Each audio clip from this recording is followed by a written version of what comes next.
Assalamualaikum warahmatullahi wabarakatuh. Apa kabar teman-teman semua dimanapun berada? Senang sekali kita bisa berjumpa kembali dalam mata pelajaran pendidikan agama Islam dan budi pekerti. Untuk pembahasan kali ini kita akan membahas tentang makna-makna yang terkandung dalam Asmaul Husna. Jumlah Asmaul Husna itu ada 99 nama Allah. Tetapi saya di sini akan membahas tidak semua, hanya sebagian saja. Tetapi mudah-mudahan walaupun tidak semua kita bahas, ini bisa memberi kita pembelajaran yang lebih dan bisa kita amalkan dalam kehidupan sehari-hari. Untuk itu, mari simak materi ini dengan secara seksama. Dan bila nanti ada pertanyaan, silahkan tulis di bawah kolom komentar. Tentunya mengenal Allah dengan berbagai cara. Ada yang mengenal lewat ciptaannya, ada yang mengenal dengan mukjizat-mukjizatnya yang diturunkan kepada para nabi, ada yang mengenal melalui kitab-kitabnya, ada pula yang mengenal dengan berbagai macam cara. Dan salah satunya adalah kita akan membahas mengenal Allah lewat nama-namanya yang indah. Mengenal Allah Subhanahu wa Ta'ala melalui Asmaul Husna merupakan keharusan bagi umat Islam untuk mempelajarinya. Setelah mempelajari dan memahami Asmaul Husna adalah mengambil pelajarannya, meneladani dan menerapkan Asmaul Husna tersebut dalam bentuk perilaku ketika berinteraksi di kehidupan sosial masyarakat. Tentunya sifat-sifat Allah yang Maha Agung lagi Maha Penyayang ini merupakan sifat-sifat yang paling baik dan yang paling terpuji. Tentunya kita bisa menirunya dan mempraktekannya dalam kehidupan sehari-hari. Bukan berarti kita mendahului Allah, tetapi ada hal-hal yang baik yang bisa kita terapkan dalam kehidupan sehari-hari. Baik, yang pertama itu kita akan bahas tentang Al-Karim. Secara bahasa, Al-Karim mempunyai arti yang maha mulia, yang maha dermawan, atau yang maha pemurah. Atau secara istilah, Al-Karim diartikan bahwa Allah Subhanahu wa Ta'ala yang maha mulia lagi maha pemurah, yang memberi anugerah atau rezeki pada semua makhluknya. Dapat pula dimaknai sebagai zat yang sangat banyak memiliki kebaikan, maha pemurah, maha pemberi nikmat dan keutamaan baik ketika diminta maupun tidak.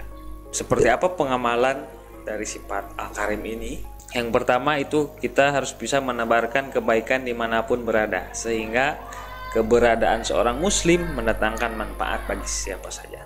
Sebaik-baiknya kita adalah bermanfaat bagi orang lain. Dimanapun kita berada, kita harus bisa memberikan apa yang kita punya, memberikan tenaga atau memberikan pikiran dan ide, atau mungkin memberikan harta. Apapun dari itu, setidaknya kita harus bisa bermanfaat bagi orang lain, membantu orang lain mencari keberkahan Allah Subhanahu wa Ta'ala. Yang kedua, bersikap pemaaf dan lapang dada kepada siapa saja yang sudah berbuat zalim kepada kita. Kita tidak wajib atau tidak boleh sama sekali membalas kezaliman orang. Siapapun yang telah menzalimi kita nggak boleh membalasnya. Cukup Allah yang menjadi pelindung kita. Jadi kalau ada yang menzalimi kita maafkan saja. Allah akan membalas semua apa yang telah diperbuat oleh kita. Kalau kita membalasnya dengan cara zalim lagi, apa bedanya dengan orang yang telah menzalimi kita? Jadi kita harus menjadi pembeda ya. Kalau orang zalim kepada kita tidak boleh membalasnya dengan kezaliman, tetapi kita balas dengan perilaku baik, yakni memaafkan. Yang selanjutnya, senantiasa menunaikan amanah yang diberikan kepadanya, juga selalu menepati janji yang diucapkan. Saya janji besok akan datang jam 7 pagi. Kemudian besok dia datang jam 7 pagi. Nah, itu merupakan amanah ya terhadap apa yang telah diucapkannya. Atau ketika kita meminjam pulpen atau meminjam buku ke teman kita, saya pinjam buku 3 hari untuk dibaca, nanti setelah 3 hari saya kembalikan.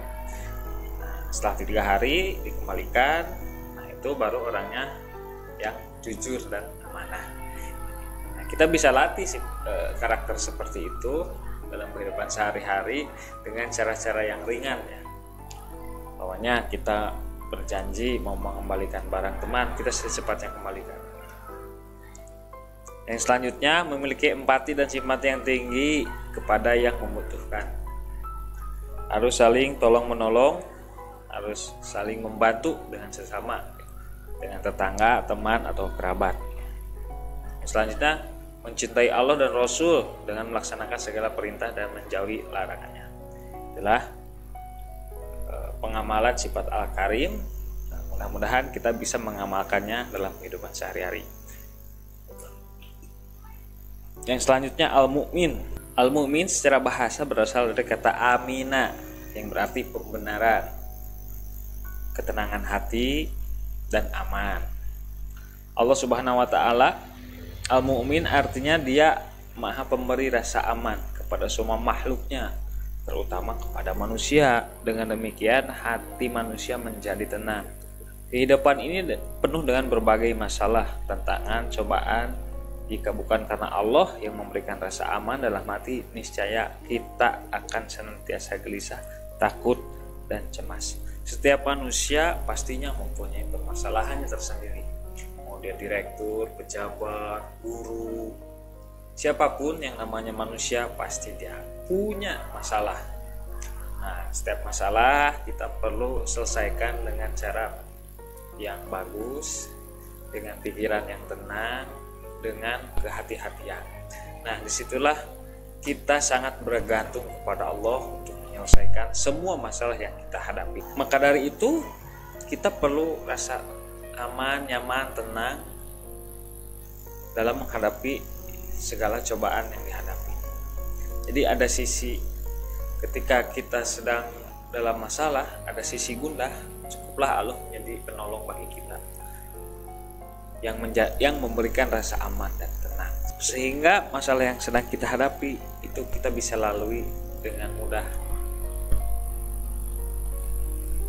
Seperti apa pengamalan Al-Mu'min, sifat Allah Al-Mu'min dalam kehidupan sehari-hari? Yang pertama, memberi rasa aman kepada siapapun, baik dari lisannya ataupun dari tindakan yang dapat merugikan orang lain. Jadi memberi rasa aman itu tidak hanya kita dalam bentuk tindakan mencegah tindakan fisik, tetapi lisan pun kita bisa jaga ya. Tapi menjaga lisan pun merupakan salah satu perbuatan yang bisa memberi rasa aman kepada orang lain. Contohnya tidak membuli ya, tidak saling menjelek-jelekan satu sama lain. Nah, itu salah satu sifat memberi rasa aman kepada orang lain. Kalau kita membuli atau menjelek-jelekan orang lain, maka kita secara tidak langsung mengusik ketenangan orang tersebut. Jadi kita nggak boleh ya membicarakan orang lain, membuli orang lain, atau mengejek orang lain. Itu tidak diperbolehkan sama sekali.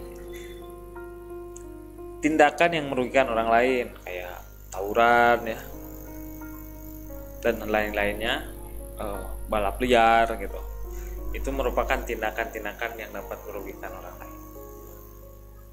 Pengamalan selanjutnya, tumbuhnya sikap optimis, tegar menghadapi berbagai cobaan, karena Allah telah memberi ketenangan dan jaminan kepada setiap mukmin.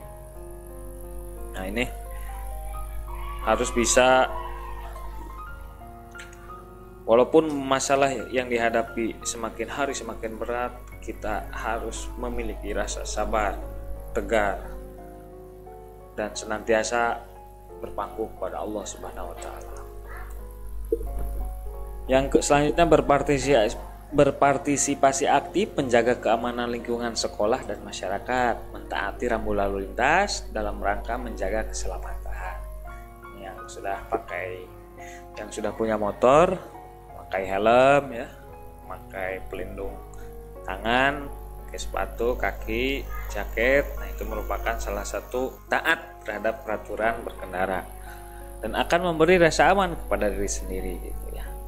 Menjaga keamanan sekolah ya, tidak gaduh di sekolah, tidak berbuat yang macam-macam di sekolah seperti tawuran, ataupun melanggar tata tertib sekolah. Yang selanjutnya, keamanan diri sendiri dan orang lain saat berkendara di jalan umum. Ya, tidak boleh kebut-kebutan di jalan umum. Ya, kita memacu kendaraan dengan normal dan tidak membahayakan diri sendiri dan orang lain. Yang selanjutnya ada al-wakil, yang maha mencukupi dan menjamin, ya. Mengandung makna umum dan khusus. Al-wakil dalam arti umum ditunjukkan oleh firman Allah Subhanahu wa taala surat Al-An'am yang artinya dialah pemelihara segala sesuatu. Nah, seperti apa pengamalan al-wakil di sini? Yang pertama, senantiasa memohon ampunan kepada Allah, selalu bertobat ya setiap hari. Tobat sehari 5 kali minimal ya setelah melaksanakan sholat fardu. Yang kedua, berdoa kepada Allah Subhanahu wa taala agar tetap terjaga dari kejahatan yang ditimbulkan manusia, atau menjaga diri agar tidak berbuat jahat kepada manusia. Selain kita berdoa untuk dijauhkan dari segala musibah, kita juga berdoa agar diri kita terjaga. Selanjutnya, memiliki kepedulian terhadap urusan saudara yang seiman dimanapun berada.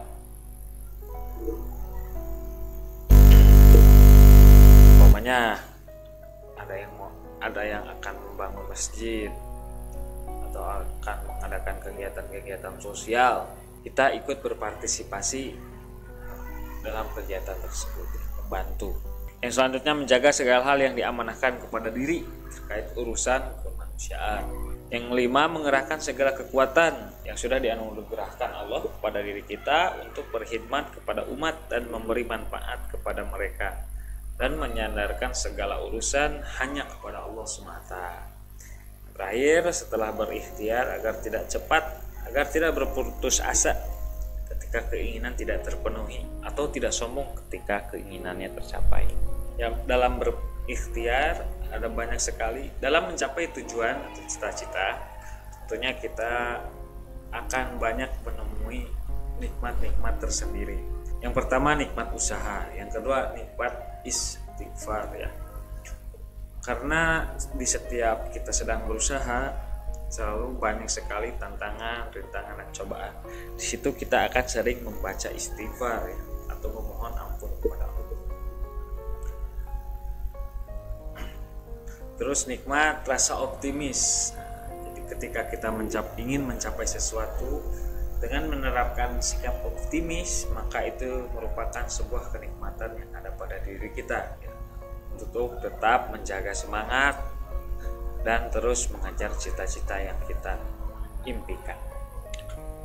Yang selanjutnya, jangan sombong ketika apa yang telah kita cita-citakan tercapai.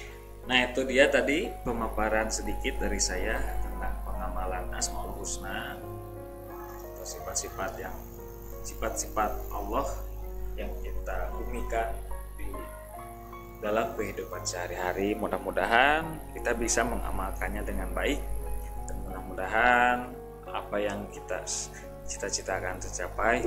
Mudah-mudahan sifat-sifat tadi bisa kita amalkan dalam kehidupan sehari-hari. Terima kasih atas partisipasinya telah menyimak video ini. Mohon maaf apabila dalam penyampaiannya terdapat banyak kekurangan. Assalamualaikum warahmatullahi wabarakatuh.